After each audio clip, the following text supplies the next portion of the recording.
which we will learn about next week. But what is EM? How many people here have heard of EM? See, it is world famous, right? Most of you have heard of EM. Okay?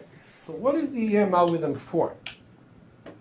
The EM algorithm it solves the problem of learning a maximum likelihood model in the presence of missing information.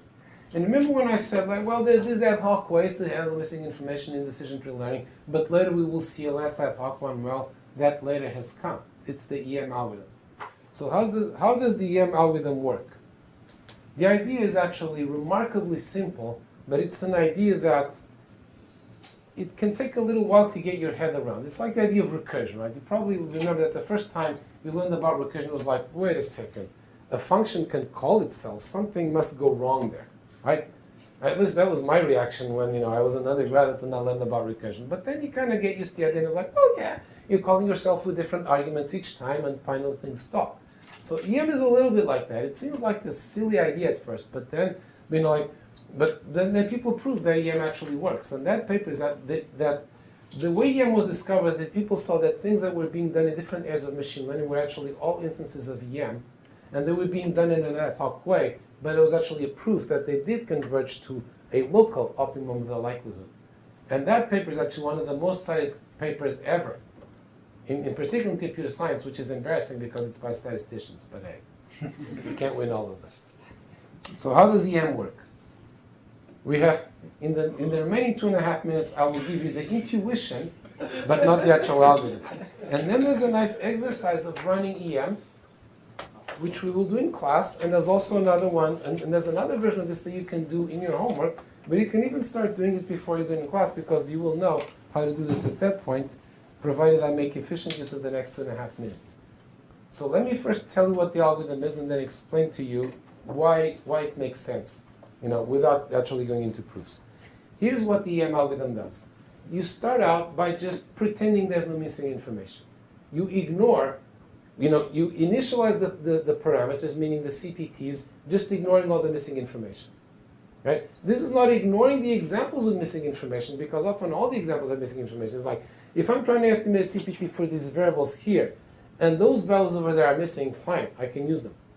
But if I'm trying to estimate the CPT for this variable here as a function of experience, and some values of those are missing, then I ignore those lines. Okay?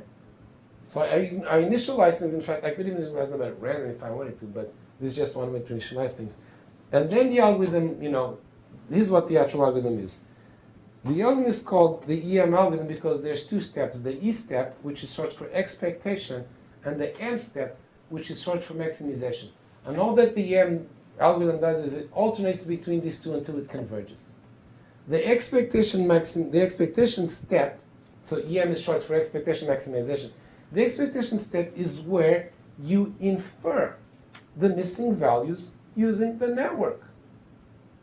Right? The Bayesian network, because it's a full model of the joint distribution, not just a classifier, allows you to infer any variables from any other variables. So if I have an example where I know these variables but I don't know those, I can infer these from those using Bayesian network inference. So the E step finds the expected values. That's why it's called expectation maximization. Okay, so it fills in the missing data, and I can fill in the missing data because I have a complete model, because I initialized my parameters using whatever method. And now that I have filled in the missing data, right, and notice, these are going to be fractional values. It's like with decision trees, right? It's not going to say, oh, there was a campfire here for sure. It's going to say, there's a campfire with probability 0.6 and no campfire with probability 0.4. So this counts as 0.6 of an example with campfire and 0.4 of an example with no campfire. Okay? But at that point, with these fractional values, I have filled in the missing data. At which point, I have no missing data anymore, and I can just do my good old maximum likelihood. And in fact, M, maximization, is the maximization of likelihood. Now I just fill in my tables by counting, again, counting over fractional values, but it's as easy as if there was no missing data. And I have a new set of parameter estimates, and now I re-fill in the missing data, and then I re-estimate the parameters, and I do this until it converges. And what Dempsey, Laird, and Rubin, the people who wrote the original paper on EM, proved was that when I do this process, it actually converges. It does something useful. It doesn't just zigzag all over the place. In each iteration, the likelihood improves. Therefore, when this stops, I am in general at a local optimum of the likelihood. So it's not ideal. I'd like to have a global optimum, but actually did something very useful. Okay? More of this next week, and in the meantime, have fun with the project.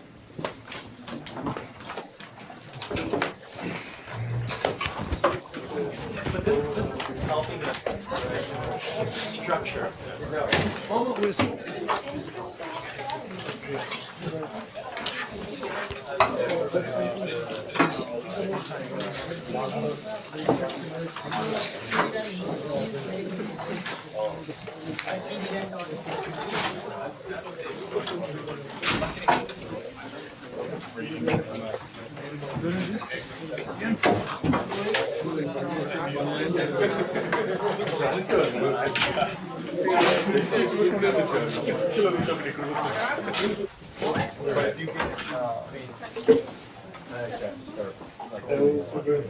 Okay, so once you start setting numbers up,